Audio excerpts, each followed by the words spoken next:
Hello po mga kababayan, kamusta po kayo? Sana po nasa maayos po kayong kalagayan. Si Kamanong po nagbabalik po muli at tayo po ay magsama-sama magkomentuhan dito po sa Tambayang Makabayan. Mag-umpisa na po tayo.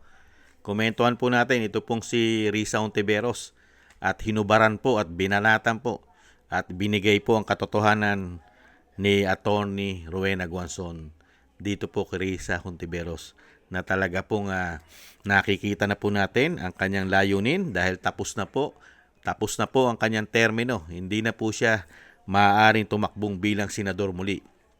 Kaya po nag-aambisyon daw po itong tumakbo na presidente. Kaya nga po kung saan-saan na po mapagkikita si Risa Hontiveros at sinasabing hinuhubog tayo ng pagsubok para sa mas malaking tungkulin. Kaya po hinubaran siya ng katotohanan ni Atty. Guanzon. Unahin po muna natin ito pong kanyang kapahayag, mga kababayan, ni Risa Hontiveros at isunod po natin yung banat po ni Atty. Rowena Guanzon. Mag-umpisa na po tayo. Attorney Lotok, kita.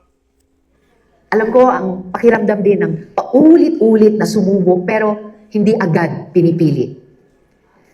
Nung una akong tumakbo para sa Senado, natalo ako. Tumakbo ko ulit. Natalo na naman ulit. At sa pangatlo at panghuling beses lamang ng pagsusumikap na iyan, sa wakas ay nakapasok at nakapagtrabaho din sa Senado. At na-re-elect sa susunod na pagkakataon. At dahil hindi tayo sumuko, marami tayong napanagot. At kahit ngayon, hindi natin tinatantanan ang mga kurakot. At kahit na sa gitna ng matinding paninira, blank propaganda at fake news, ang sabi pa nga wala daw akong legal background. Well, naniniwala akong hinuhubog ako ng bawat pagsubok.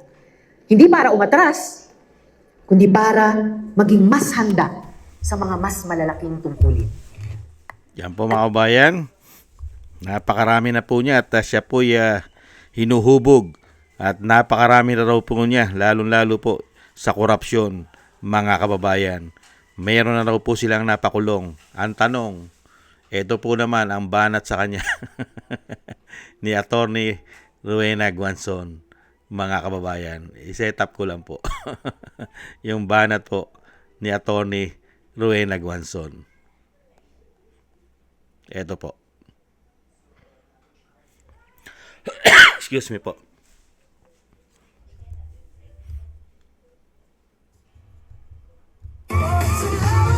Huwag na sasabihin pinipersonal ko sa hindi po, Senator.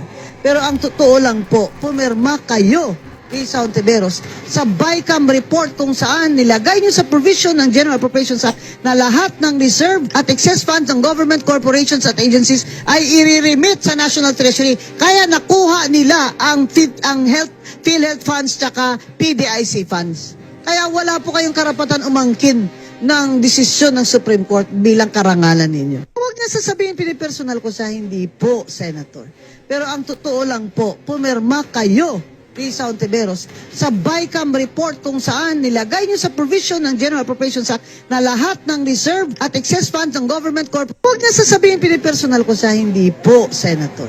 Pero ang totoo lang po, pumirma kayo, Risa Hontiveros, sa BICAM report kung saan nilagay nyo sa provision ng General Appropriations Act na lahat ng reserve at excess funds ng government corporations at agencies ay i-remit sa National Treasury. Kaya nakuha nila ang PhilHealth funds tsaka PDIC funds. Kaya wala po kayong karapatan umangkin ng... Nakita niyo po mga tambay, hipokrita. Akala niya po hindi makakalkal ang kanyang pinagagawa sa atin, lalong-lalo po sa ating mga buwis. Pati po ang ginawa nila sa PhilHealth. At may issue pa po siya sa PhilHealth. Hindi lang po yung paglipat ng pondo, hindi po ba, yung pera sa PhilHealth, hindi lang po yun ang issue niya. Saka yung sa PDIC, sa ginawa nila sa BICAM. Hindi lang po ang issue ni Risa Hontiveros, yan. May issue pa rin po dati yan sa panahon ni Pinoy. PhilHealth pa rin. Hindi po ba, mga kababayan? At may issue rin po insertion yan. bilyon flood control. Di po ba? Pinasabog po yan eh. Kahit nga po si Katonying eh. Pinasabog po ni Katonying yan. At syempre po ni Leandro Libiste, congressman po. Si Congressman Leandro Libiste. Hindi po ba? Kaya lang po na pagtatakpan sa panahon po ngayon ang mga issue ni Risa Hontiveros dahil po nakikampi o sinasabing kumampi na sila. Wala na po kasi ngayon ng mga makabayan, mga akbayan, makabayan black. Wala na po sa panahon ngayon. Hindi po ba?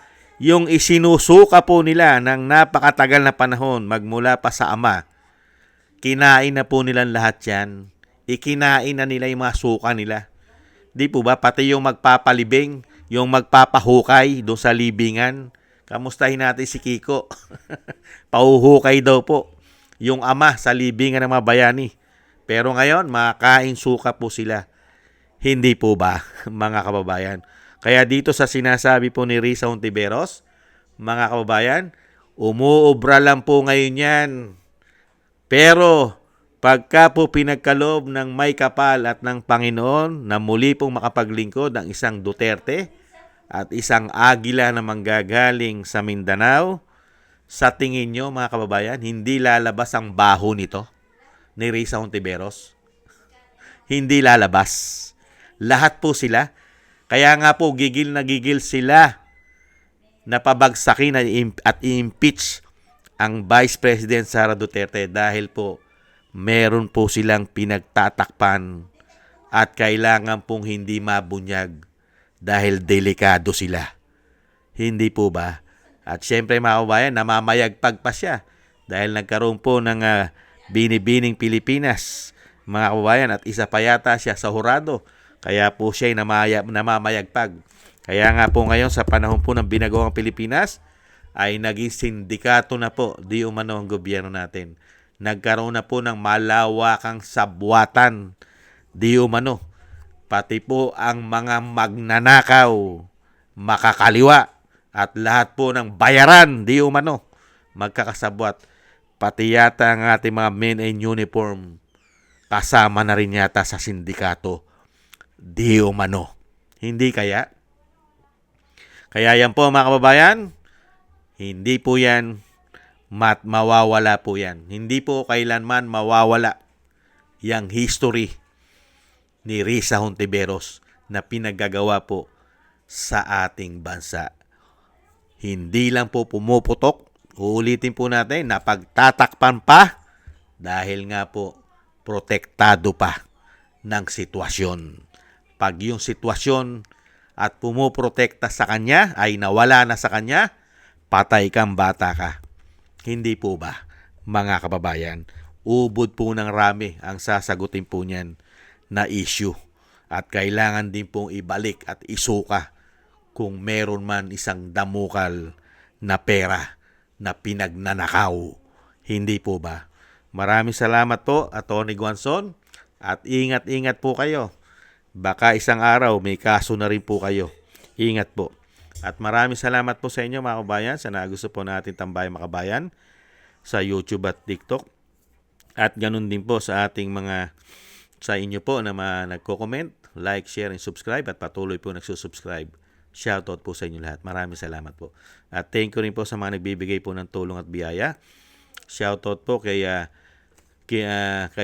Jake Yahut ng California, USA, Eric Hershaw from Canada, Kingston from Hong Kong, Gina Ray from Berlin, Germany, Julieta Silona from Sydney, Australia, Jem Aris from United Arab Emirates, ako si Pilam, Ani Jo, kay Mary Natividad Blinden from Netherlands, Gayat Siena, Tatay Nick from Toronto, Canada, kay Jesus Baldipena, Rolando Guerrero, Mila Yi, Felipe Shapno from Texas, USA, Ma'am LB Shermani from North Miami, Florida, USA, kay Mika Legaspi, Frank Zamora from California, USA, Romulo Di Vinagracia from Bacolod City, at Ate Isa, Baby Roman at Ate Isa from Cagayan Valley. Maraming salamat po. Shoutout po sa inyo lahat. Ingat-ingat po kayo sa inyo po mga paggawa at God bless po sa inyo lahat.